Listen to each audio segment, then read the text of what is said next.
Hello and welcome to Rathods IAS. Today in this session, we are going to see daily current affairs of 16 February 2024.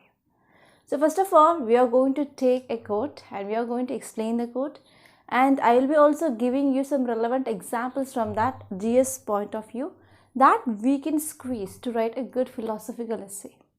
Yes, many students are facing problem with this philosophical essay and they are scoring less.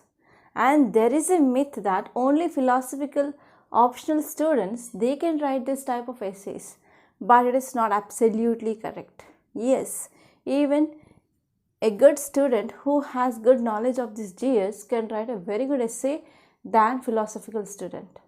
Okay, so believe in yourself first. So, and after that we are going to see the important articles from our Hindu, and we are going to see like in how many dimensions you have to think that topic, because multi-dimensional approach is very important. Yes, to gain good marks in your GS, this type of approach is very important. Okay, we are going to learn like if there is any article which is seen in news and how you have to think and how can you develop your thought process. So that exercise that you are going to do with this analysis. And one thing here is, if you are watching this analysis, so please do watch daily, and you have to show your consistency here, and you have to show even hard work, because whenever I am asking the questions, try to answer those questions. That will be ultimately helpful for you only, not me. Clear? Yes. Now let us see today's quote first.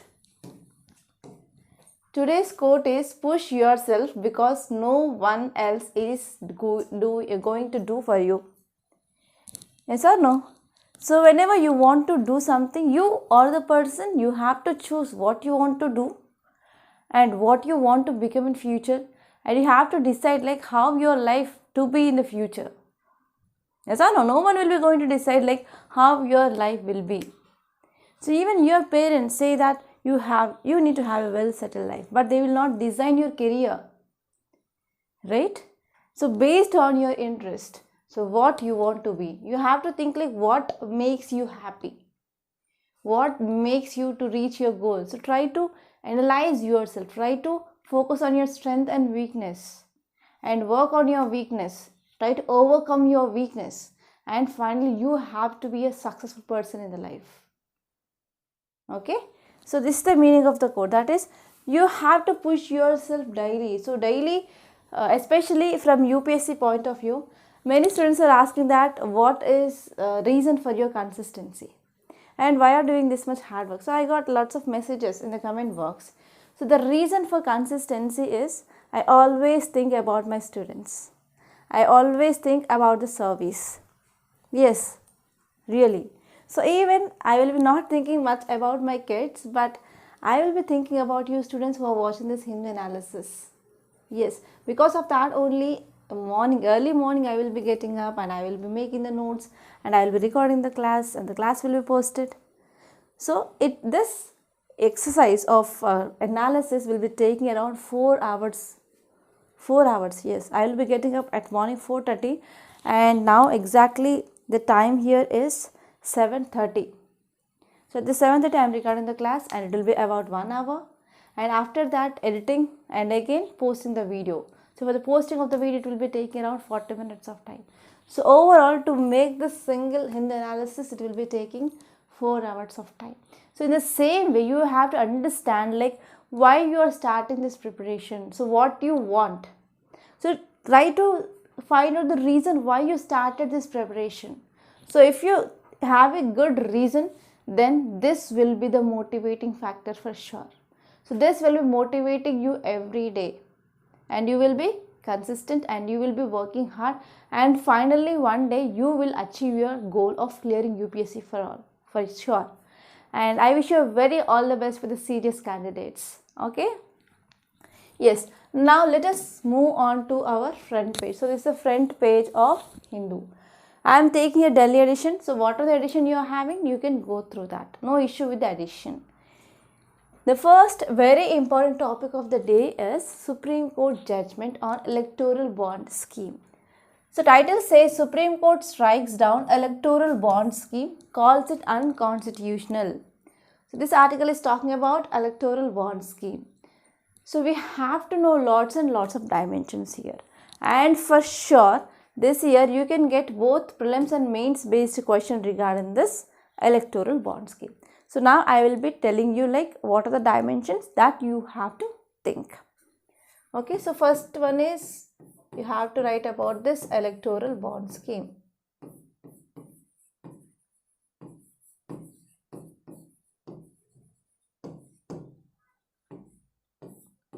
So first you have to see what is electoral bond. So this bond concept you will be coming across in your GS paper 3 under economy, right? So bond is nothing but it is like a promissory note, and we have different types of bonds. So here this electoral bond is nothing but, for example, I take me as an example. So I want to donate some money to political party. So I will be going to SBI bank and I will be buying this electoral bond, okay, and I will be donating it to a political party. And this political party that will be depositing the check in the bank, that's not check, that bond in the bank, and the bank will be releasing amount into the account of that so and so political party. Okay, so this is the concept of this electoral bond. And here you have to see which bank, that is SBI, will be providing this electoral bonds, and that in the denominations like 1000 rupees to 1 crore rupees or even multiples of crores. So that will be the value of that bond.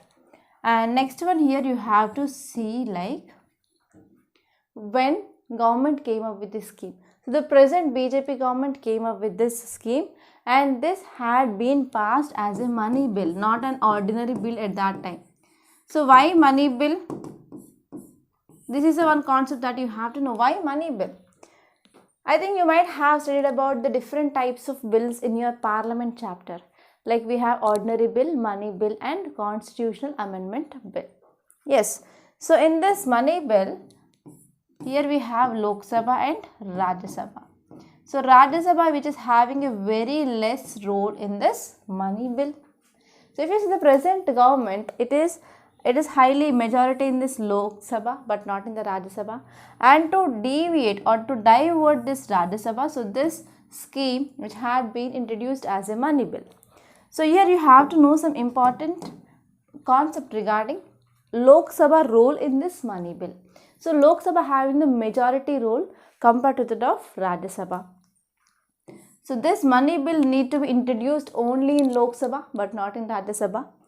Right, and after the bill which is passed in Lok Sabha, the bill which enters into Rajya Sabha, so Rajya Sabha is having a minimal role.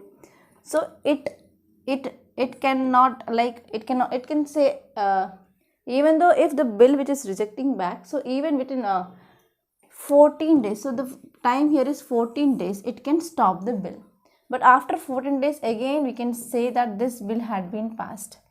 Right, so in this way here Rajya Sabha, which is having a very less power regarding this money bill, and to divert this Rajya Sabha, so this bill had been this electoral bond scheme had been passed as a money bill. So this is one important cause of concern of this bill. And next important one is here you have to see what are the advantages of this electoral bond scheme, and even you have to see what are the disadvantages. So based on these disadvantages, now Supreme Court came up with a judgment. In that judgment, Supreme Court said that this scheme is unconstitutional. It is not following our constitutional values. Okay, so this is some important thing that you have to remember, and we are going to see this topic in a very great detail. So this topic is important from both your GS paper 2 under polity, and even this topic is important from GS paper 3 under economy. Because it is talking about funds, money, right? Yes, now let us see this topic in detail. And before that, let us see this infographic. So this is the infographic that you have to see and what Supreme Court said. So major takeaways from Supreme Court verdict are, first time here you have to know whenever you're seeing any article, so you have to go through this infographic. So maximum information which is given in this infographic. Okay, so reading of this infographic take very less time compared to the entire article, right? So here the major takeaways here is Supreme Court strike down this electoral bond scheme, the first important thing.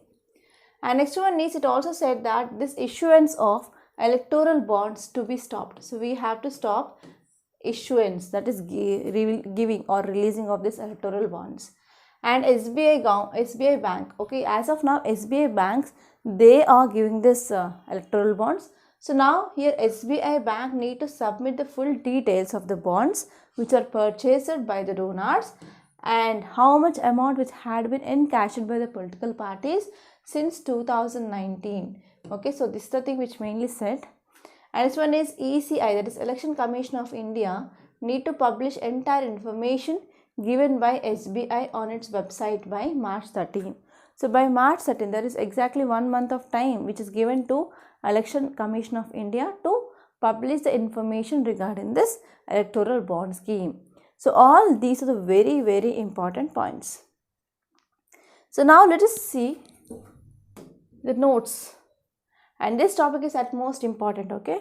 So if you see context, it says that a landmark judgment which is given by Supreme Court of India. It said that this electoral bond scheme is unconstitutional, it is null and void. So now let us see the details. So a 5-judge bench, okay, so 5 judges are there in this bench. So in this 5-judge bench, they said that, so there are many amendments which are made to many things like Representation of People's Act, Companies Act, Income Tax Act, okay. So whenever we came up with this electoral bond scheme, we came with amendments to these things like Representation of People's Act and even Income Tax Act, Companies Act, okay, so that here voters, they do not have the right to information about political funding.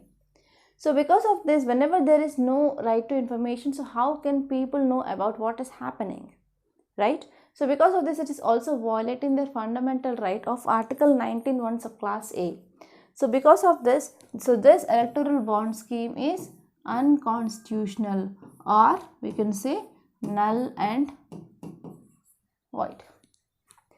And the lead opinion authored by Chief Justice Chandrachud, and he said that absolute non-disclosure of source of political funding through electoral bonds promoted even corruption.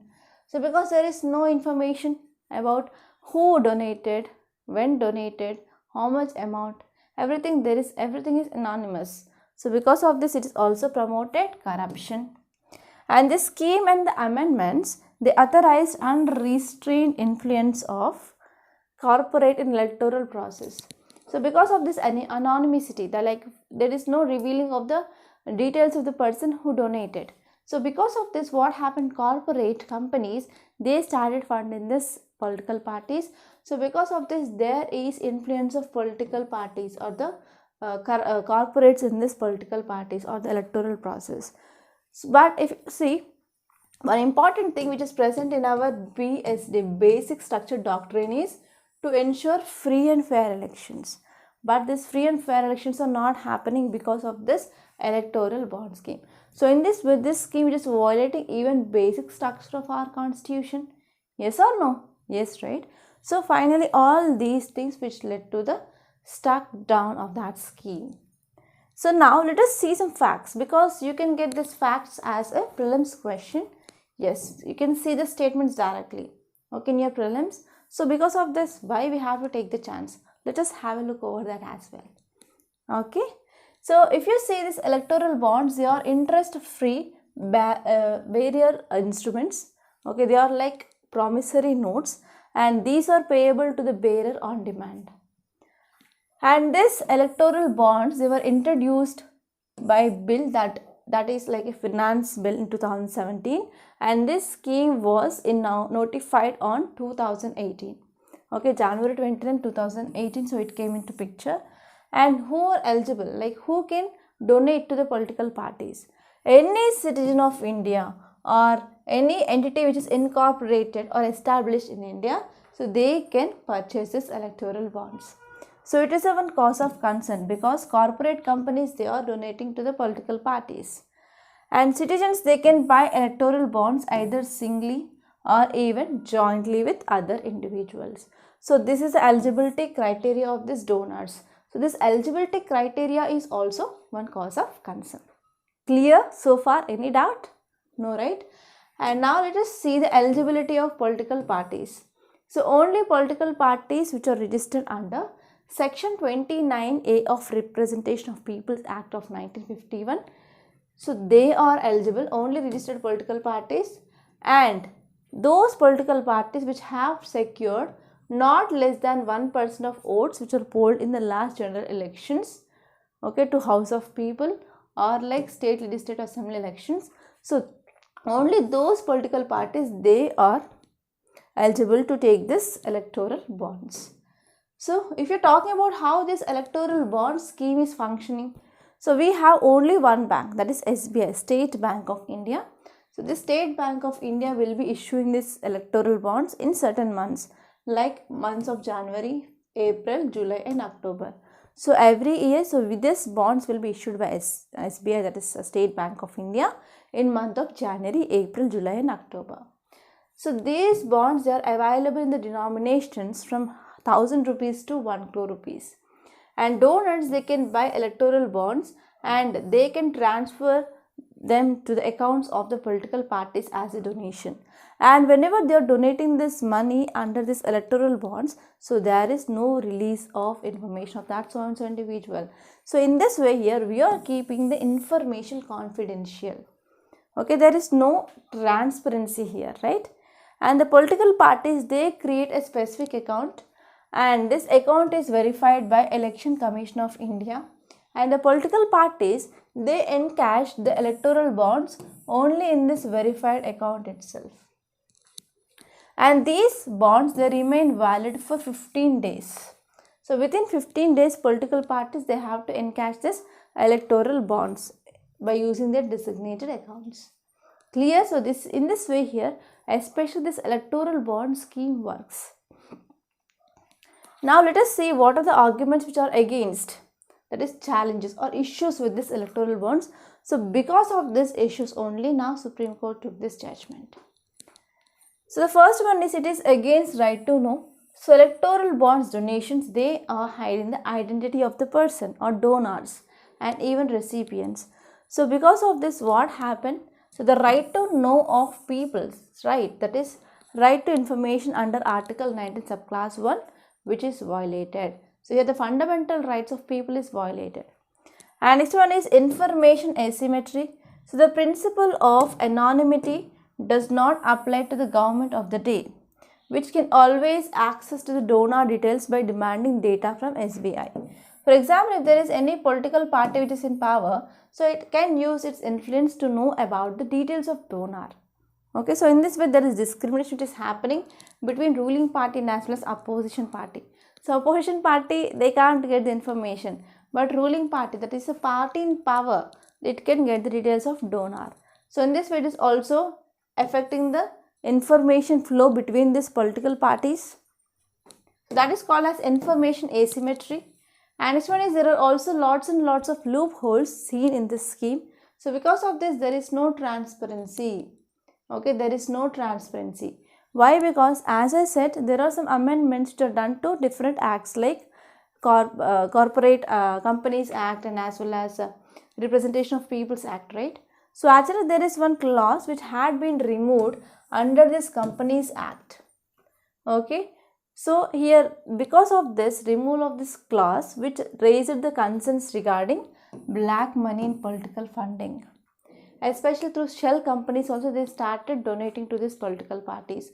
So because of this, there is also issue of black money in this electoral bond scheme. And next one is compromise of the rights of shareholders of company. So in this electoral bond scheme, which allows companies to funnel money to political parties, that is to donate money to political parties without the oversight from the shareholders. So shareholders will be also not knowing about this. So because of this, it is mainly denying the rights of shareholders. And this one is, there is also flaws in argument of donors anonymity. So for decades onwards, corporations, they have to make donations to Indian political parties, and even the same donors, they have funded the rival parties.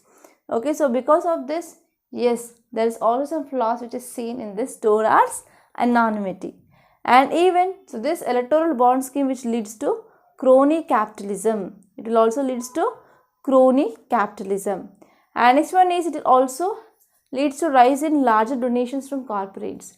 So the important argument which is mainly made here is, because of introduction of this electoral bonds, which is allowing common people to easily fund this political party of their choice, but more than 90% of the bonds, they are being taken in the highest denomination, that is 1 crore rupees. So here the middle class people or the normal citizens, they cannot donate 1 crore rupees, right? So it is also one important thing, and these large donations are mainly done by this corporate companies to this political parties. And next one is passage of electoral bond scheme as a money bill. So this scheme which had been passed as a money bill to bypass the scrutiny of Rajya Sabha. Okay, so this is also one important issue. And next one is, it also undermines the basic structure of our constitution, because free and fair elections, it is one of the important example under basic structure of our constitution. So here this basic structure has been affected. Okay, so because of all these reasons, now Supreme Court had been stuck down this electoral bond scheme, and even Supreme Court want to not to issue this electoral bonds to this SBI government, SBI bank. Okay, so these are the some important things that you have to remember. Clear? And let us move on to next topic. So in this front page, there are other two articles which are very important. So let us see them. So this topic, it is about Modi invites Qatar's ruler to visit India. So our Prime Minister, he is on 2-day visit, right? 13th and 14th. So in his visit, he also invited a ruler of Qatar to visit India. So now let us see some important dimensions regarding this topic. So this article is talking about India-Qatar relations.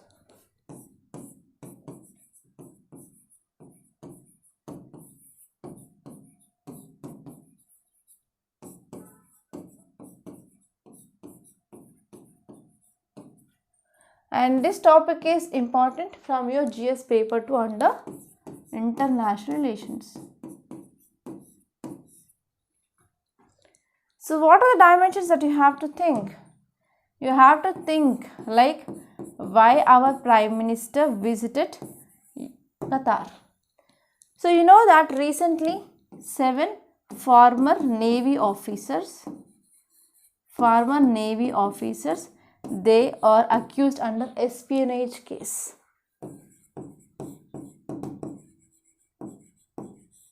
And finally these 7 were released and they entered India. They came back to India.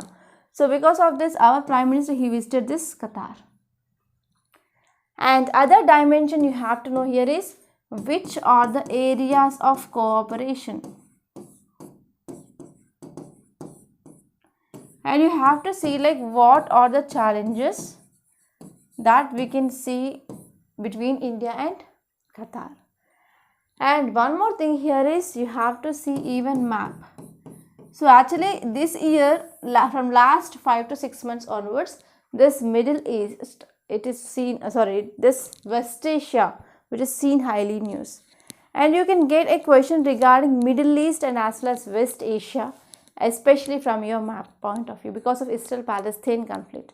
You may get question or like map based question from this Qatar, or even you can get a question from this Israel. Okay, and you have to be thorough with the map of West Asia as well as Central Asia as well. Central Asia is also very, very important.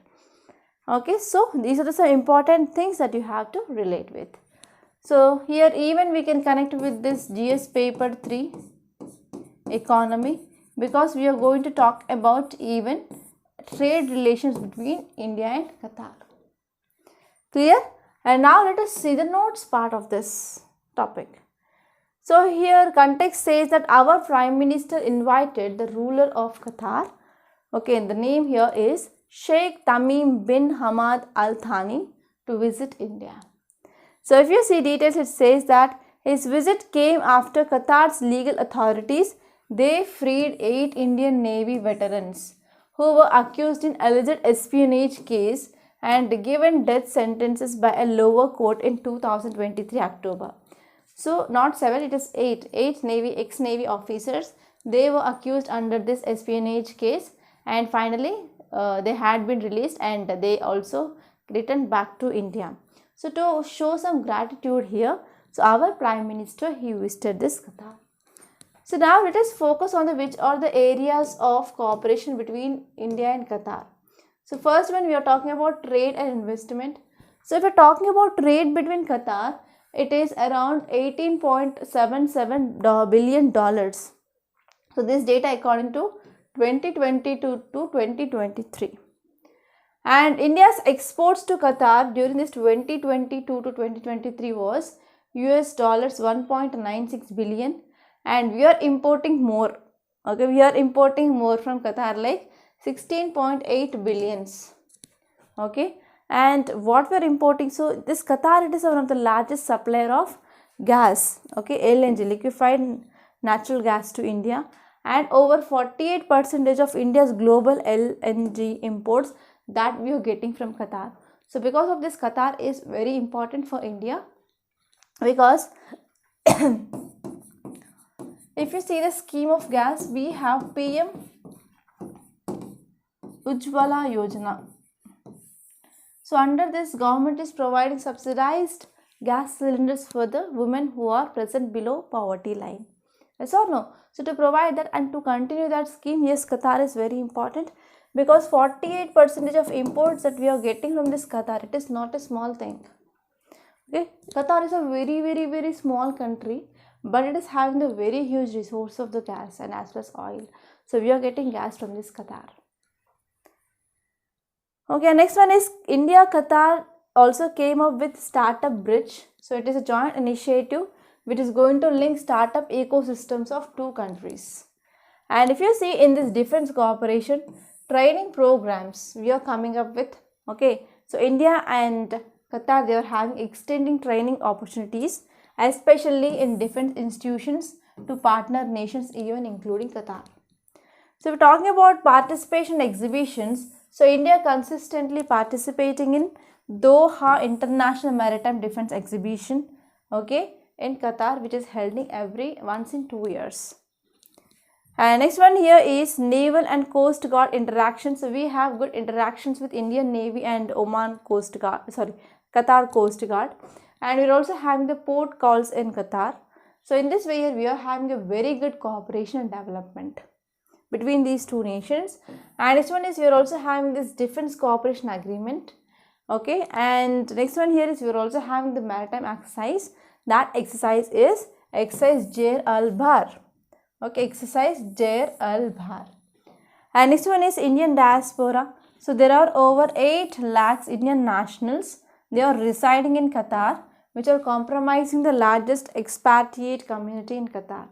Okay, so because of all these things, Qatar is very important to India. Okay, so this is the map of Qatar. I hope you can see. So this part, okay, so this part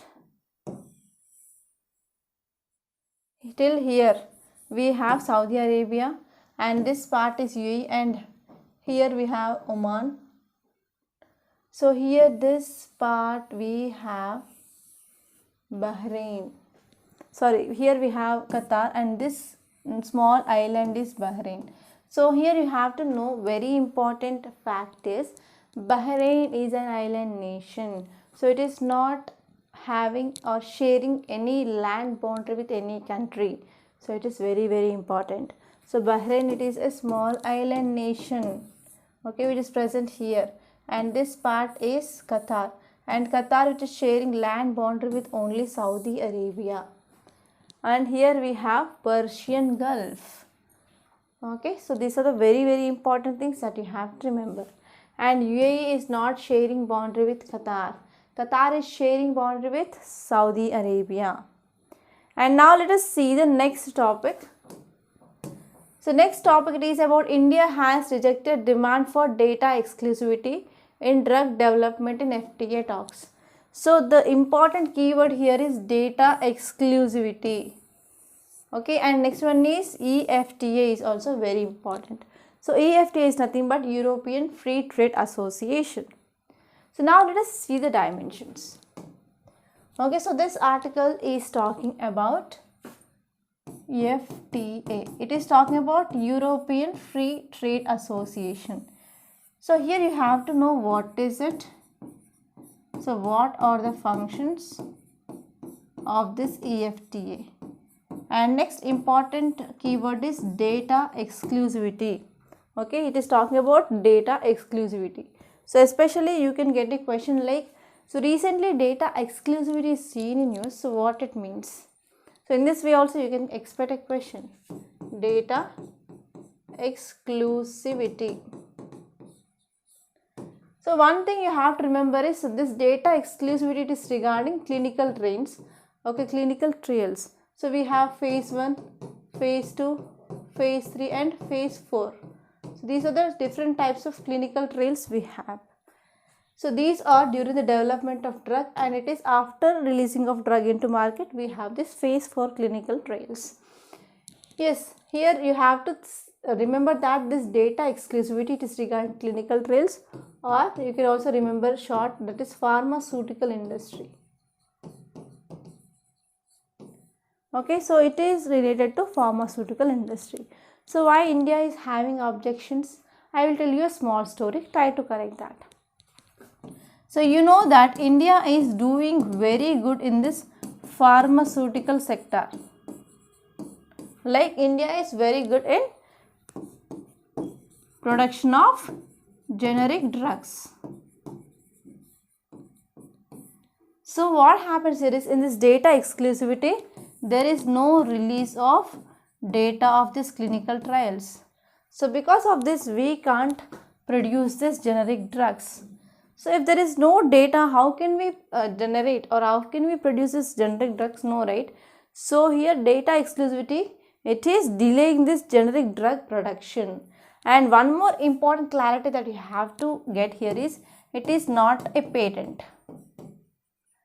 Okay, it is not a patent at all, but it will be delaying the production of generic drugs by 5 to 12 years of time. Okay, so this article is very important from your GS paper 3 under economy, and we are going to see that in detail. So context says that India has rejected the demands for data exclusivity. So India rejected the demands for this data exclusivity as a part of ongoing discussions with European Free Trade Association. Okay, so India has rejected the demand for data exclusivity as a part of ongoing discussions with the European Free Trade Association towards a free trade agreement. Okay, so here whatever the thing which is said by this European Free Trade Association, that we are not going to provide the data, that is called as data exclusivity, but India is not accepting this. India is saying that yes, we need data. So if you are getting data only, we can go for production of generic drugs. So if you see some details given in this article, it says that the demands for data exclusivity have cropped up since 2008 onwards. For example, this European Union and as well as EFTA, they are saying that we are not going to provide the data. So they say that we will maintain data exclusivity, especially Switzerland, Norway, Iceland and Liechtenstein. So they are the part of trade negotiation with India, but these have been consistently rejecting by India. So India don't want that. So if you see some facts regarding this data exclusivity, so what exactly it means? So data exclusivity refers to protection of clinical trials data. Okay, so it refers to the protection of clinical trials data, and this data which is required to be submitted to a regulatory agency, and it will be focusing on proving safety and efficacy of a new drug. So whenever any new drug which is developed means we have to go for clinical trials. Like we have phase 1 trial, phase 2, phase 3. So after everything is done, like phase 1, phase 2 and phase 3, then the drug will be released into the market. So after drug is released into market, again phase 4, post clinical trials will be done. Right? So here this drug exclusivity, so it represents a compromise between innovator drug and as well as generic drug companies. So there are some companies, they will be taking the formula and they will be just producing the drug. But innovator companies, they will be doing research and development and they will come up with the new compounds or the new drugs. So here innovator drug companies, they will get a period of exclusivity. So in this period of time, so it allows the drug companies to recoup the investment. So they can get the investment what they invested in this R&D, that is research and development, and even in clinical trials. So once this exclusivity period is over, now generic companies, they can use the data and they can go for production of the generic drugs. So what will be the impact of this data exclusivity? So this exclusivity rules which keep generic firms from relying on the clinical trials data of the original pharma company for 5 to 12 years. So here this concept of data exclusivity, that will delay the production of generic drugs from 5 to 12 years depending upon the specific country law. And even it will be operating independent, it is not like a patent protection as well. And because of this data exclusivity, there will be seen like a monopoly in the market. That means only innovator drug company can produce that, but not others. Okay, so here this is the one cause of concern, and even one more cause of concern here is we cannot even challenge this data exclusivity in the courts. Yes, now let us see some facts regarding this EFTA and India. So this EFTA, it is a trade agreement, free trade agreement. It is negotiated between India and as well as European Free Trade Association. So which are the countries part? Switzerland, Iceland, Liechtenstein and Norway. It is very, very important. So if you're talking about India and EFTA, so it is a broad ranging agreement. So this agreement which is negotiated between India and 4 countries since 2008. Why we came up with this? To increase investment in India and to reduce tariffs on exports. And this draft TEPA, that is Trade and Economic Partnership Agreement, which had been leaked. Okay, so because of this data exclusivity is in news. Okay, so this is about this topic. So I covered your front page. In the front page, we have 3 important articles that I covered, right? And now let us move on to next page. So leave the city page simply, it is not at all important and you will be not getting much important articles here. And you can move on to the states page. Okay, you can move on to the states page. In the states page also I found nothing much important, only one article. Yeah, so here you can see fire at paint factory in Delhi kills 7. So always there will be fire accidents which are happening in Delhi, especially in coaching centers and as well as in this type of painting factories or industries. So here you have to see like how can you prevent this type of incidents like fire incidents or fire accidents, and what are the measures that you can take once disaster happened. So this article is important from your disaster management point of view.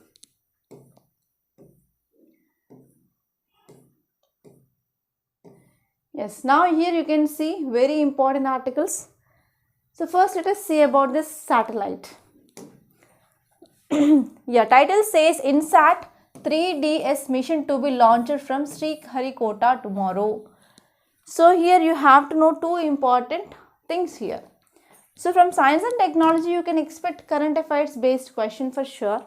So it is talking about INSAT satellite and it is launched by using this GSLV. Okay, GSLV, and it is going to be placed in GTO, that is geostationary transfer orbit. Okay, geosynchronous transfer orbit. Okay, so what are the dimensions that you have to see?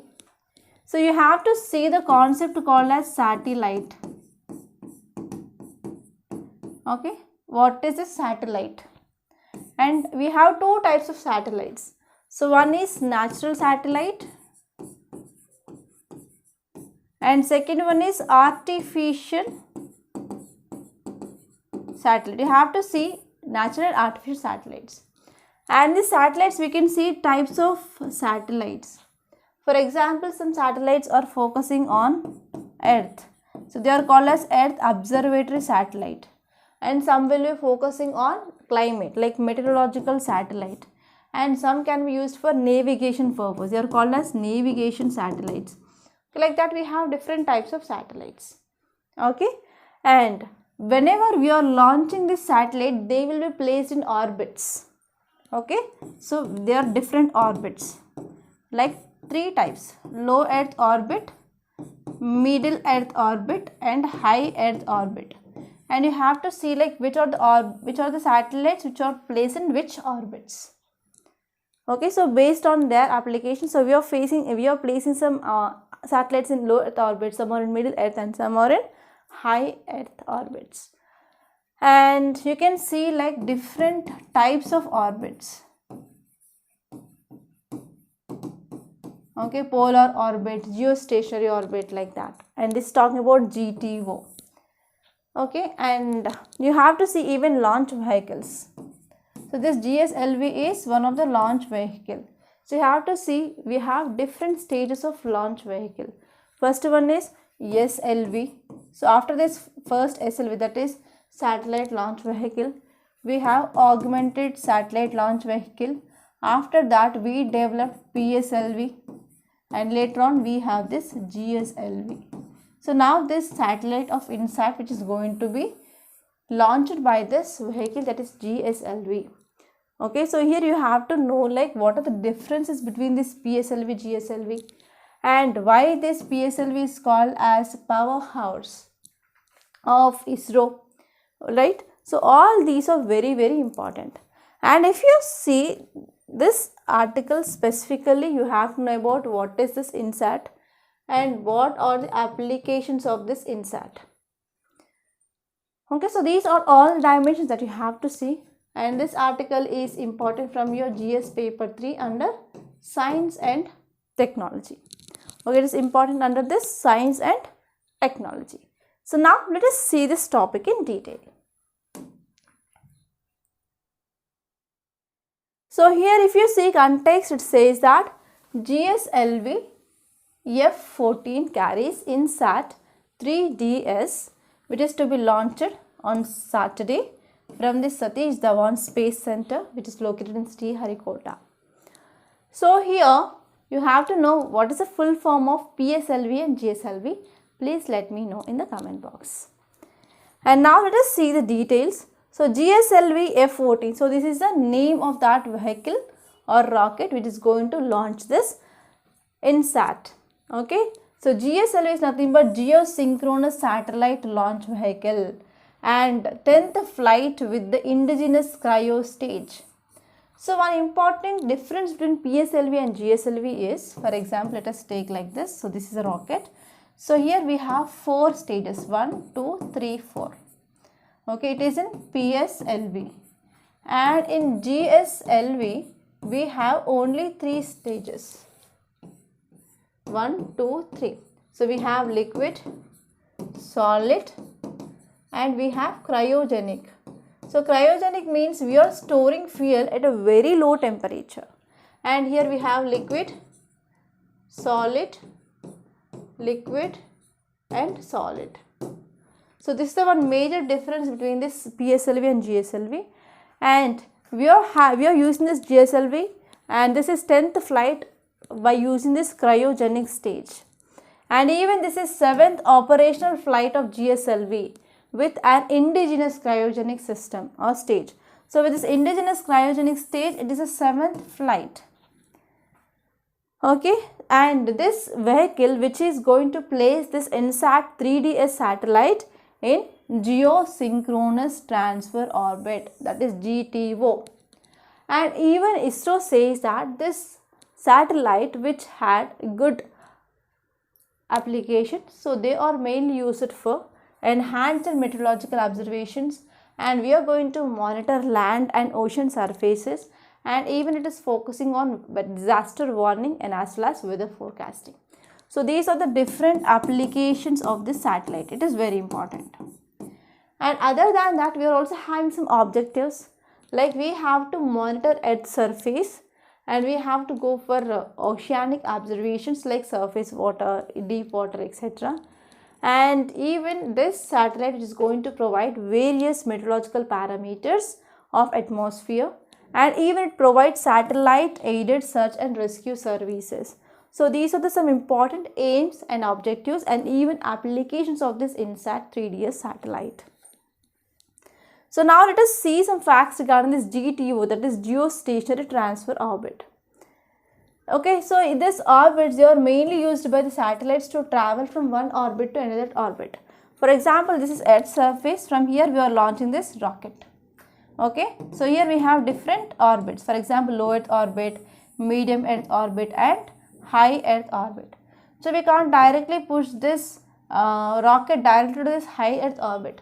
So here we are placing this satellite in one orbit, and after it is revolving around it, and it will be moving onto another orbit, and it will be moving and it will be entering into another orbit. So where there is entering into the another orbit is happening, that is called as geostationary transfer orbit. We are transferring satellite from one orbit to another orbit. So that is the meaning of this. Okay, so finally by using this GTO, we are placing the satellite into the destination orbit. Okay, so launchers, they do not have to directly place satellite in GEO. Instead, it can make use of GTO, that is geostationary transfer orbit. Okay, this is very, very important. Yes, here you can see. So this is Sun and this is Earth. So this is the orbit of Earth, right? So we are launching rocket and it will be moving like this and it will be entering into the orbit, that is called as transfer orbit. And let us see this image. So this image, right, is just very, very beautiful and it is attractive, right? So if you see the costumes, they are very different. Okay, so this image, it is talking about one of the folk dance of West Bengal, that is Chow dance. Okay, Chow dance, it is very, very important. So now let us see the dimensions. So we're talking about dances. So dances is very important topic from your art and culture. From your art and culture, this dance forms is very important. So in these dances, we have two types of dances. So we have classical dance and we have folk dances. So from classical dances, you can expect both prelims and as well as mains question. But from this folk dances, you can expect only prelims question. Like they will be giving you the dance name and state. And they will be asking you to identify which are the correct pairs. So that way you can expect a question from this folk dances. And in this classical dances, we have 8 dances. For example, Bharatanatyam, Kuchipudi, Kathakali, Mohiniyattam, Satriya, Kathak and Odissi. Okay, so these are some examples of these classical dances. So here I want to give you one exercise. So draw or take map of India, political map, and point out like from which state which dance form is there. Okay, so one map it is for your classical dances and another map it is for folk dances. It is very, very important. Okay, so try to do that exercise. Yes, now let us see some facts regarding this dance. 1 minute. Yes. So actually it is a tribal martial art dance. It is a tribal martial art dance which is mostly performed in states of Odisha, Jharkhand and West Bengal. And this Purilla Chow, the image that you have seen, it is about Purilla Chow. It is from state of West Bengal. And next one is Serikalla Chow, it is from Jharkhand. And next one is Mayurbhanj Chow, it is from Maharashtra. So these are the 3 kinds of dances from this Chow which is there based on their origin and development. And these dances are one of the most commonly seen or performed during the spring festival. During spring festival, so this dance is mainly performed. And in this dance, entire community will be dancing. It is one speciality. And this dance is performed by male dancers at night in the open space. And here this dance form, which is a fusion, which is a combination of both dance and as well as martial arts, and they will be also exhibiting some combat techniques. And the theme of this dance form, it is based on Hindu mythology. So these are the very, very important things. And now let us move back to our paper. And here you can see one article, it is regarding special officer to mitigate human wildlife conflict. So there are many dimensions that you can think from this article point of view. So this article is talking about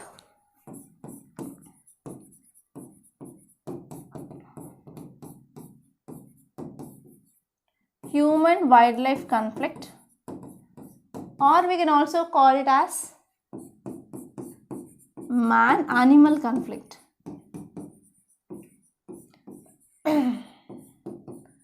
I am not talking about animal movie here, okay? So don't confuse, I am not talking about animal movie. So it is animal man conflict. So here you have to see what are the reasons. So have you watched the news? Anyone? So in one, zoo park, yesterday only I saw the news. So in one zoo park, what happened? So one Rajasthan guy, he entered into the space of a lion in zoo, and the lion attacked, and lion brutally killed that person. So here what happened? What is the reason? So please watch that news and let me know, what can be the measures taken to stop that type of events. What are this zoo authority people are doing when a man who is entering into that area of lion? So I got this question, and yesterday I felt very bad, on one side animals are coming into the habitats of humans, and humans are getting lot of sufferings, but on another side here what happens? So people are doing this type of things. Why? What is the reason? Okay, so think about this and watch that news and let me know your opinion regarding this human animal conflict. So here you have to see the reasons, and you have to see what are the measures can be taken. So one important reason that I found is, so normally where these wild animals are located in jungles. For example, let us take this is the forest area. So in this forest area we have this wild animals. But what happening here is, for example, here there are human hamlets. So people are living nearby this forest. So people, they will be going for encroachment. So they are encroaching this area. So they are going for occupying this area, and they are going for agriculture. So because of this, the place which is available for this animals had been decreased, right? So because of this, now these animals which are present here, they are coming in contact with humans, and this is one of the important reason for the increasing of this human animal conflict or man animal conflict. So please let me know which are the other reasons for this human animal conflict and how can we address this issue. And this topic is important from your environment and ecology, which comes under GS paper 3. Clear? Yeah, and now let us see the next topic.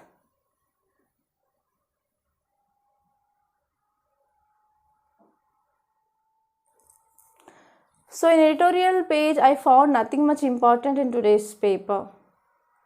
Yeah, this article, it is regarding electoral bond scheme I discussed, and this topic, it is regarding place of worship act. I discussed this topic number of times. Okay, and this topic, it is about law education. We are not talking about that. Okay, and even this opinion page also I found nothing much important, mostly political articles. Yeah, and this topic is important, like what is behind this Ladakh's unrest. So now let us see this topic in detail, and this topic is important from your GS paper 2 under polity.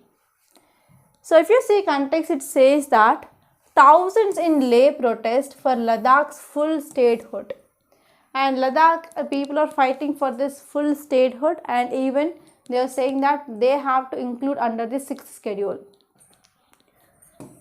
So this topic is also very important. So you have to see like how many schedules are there. How many schedules are there?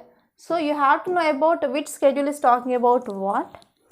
And especially 6th schedule is important, and as of now which are the states included under this 6th schedule, so please let me know in the comment box. Yeah, now let us see the details. It says that shutdown unfolded 2 districts of Leh and Kargil response to this Leh Chalo protest. So they are doing this protest called by, so this protest is called by Leh Apex Body and Kargil Democratic Alliance, okay, and the concerns, they are mainly seen from this Ladakh status which challenges post Article 370 abrogation. So actually our present government made a landmark change, that is abrogation of Article 370 and Article 35A, which is providing special category status to Jammu and Kashmir as 12th state. And after that, one more step taken by the government, like reorganization of Jammu and Kashmir Act of 2019. After that, it led to bifurcation of the state into 2 UTs. And now we are talking about a demanding of statehood for these. Okay, so because of this, yes, now this type of protest which is going on in this Ladakh.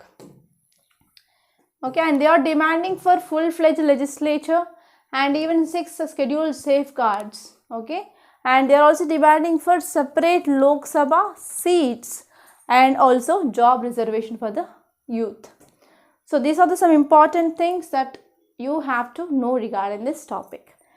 And today's mains practice question is whether electoral bonds are effective in ensuring fair and just open elections or not. Discuss the various concerns. Yes, you can write about introduction regarding the Supreme Court judgment, and later on you can give your opinion whether it is providing free and fair or not, and you have to give the concerns. So try to write answer for this question, and I got only one student who posted answer in the comment box, and that's also very good answer, and I congratulate you. And you forgot to write conclusion, so please include conclusion for that question. Okay, so now let us go back to our paper and let us see other important articles. So you can move on to this news page. So here also I found nothing much important in this news page. Every article is like a political article, so there is no need of going through that. Yeah, here you can see one interesting article. It is about global meat urges India to augment pulses production to meet nutritional demands. So annual meeting of, okay, I will zoom it so that you can see this article better. I hope you can see now, right? You can able to see the content, yes or no? Yes. Yes. So here annual meeting of Global Pulses Conference which was held. It is regarding pulse producers, processors and traders, and suggested that India need to increase the production of pulses to meet the nutritional requirements.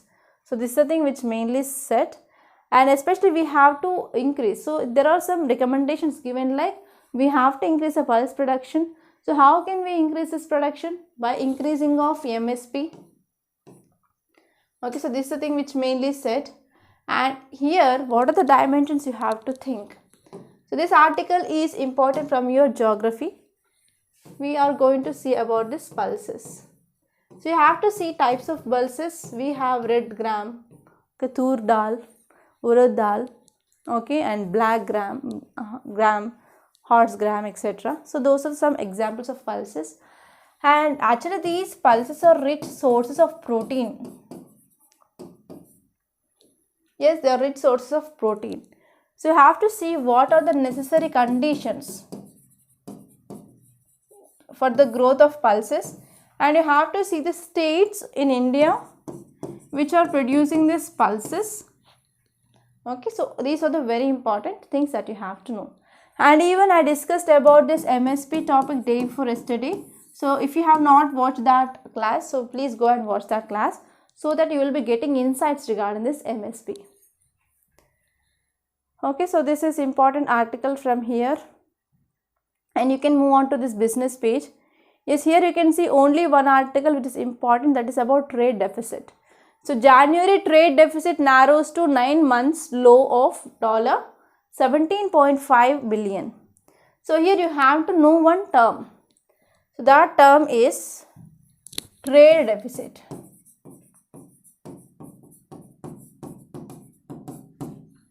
This article is talking about trade deficit, right? So what all are included in trade? So we have two things, imports and next one is exports. So whenever imports are more compared to that of exports, we can call that concept called as trade deficit. And whenever exports are more compared to that of imports, that condition is called as trade surplus. I am simplifying the concepts the most. Okay, so imports are more, that is called as deficit. Imports are less and exports are more is trade surplus. You have to see like with which countries we are facing trade deficit.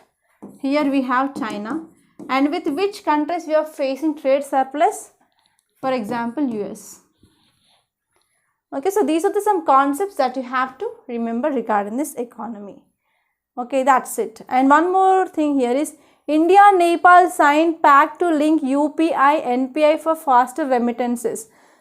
Yes, you have to know very important concept, that is remittances.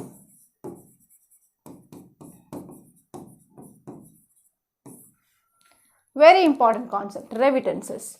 For example, India. So from India, people they went to other countries. So in other countries, they are earning and they will be sending back some amount of money to India for their parents, like that. So that money is called as remittances. So India is a country which is getting huge amount of remittances. Okay, so there is a concept called as remittances, and this remittances is very important for our economy. Okay, so these are some important things that you have to remember from this article. So let us see what are the points which are given here.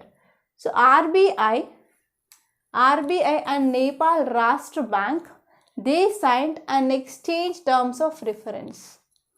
So this exchange terms of reference is very important for the faster payment systems of India and Nepal. So now we can use this UPI, that is Unified Payment Interface, and National Payments Interface of Nepal respectively. So what is this integration talking about? So this integration is aiming about for facilitating cross-border remittances between India and Nepal, and even two country users, they can enable two systems to make instant low-cost fund transfers. Okay, so in this way we are also deepening the financial connectivity between India and Nepal. So actually this India and Nepal, they are having the historical connection, and actually especially at the border here, Indians and Nepalis, they will go for inter-country marriages also. Yes, so here we are also focusing on historical, cultural, economic ties between the two countries. And recently what happened, there are some issues with Nepal which are going on.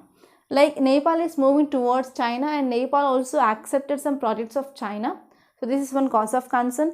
And even in the Nepal map here, they included Lipu Lake, okay, area. So it is also Kala Pani and Lipu Lake area.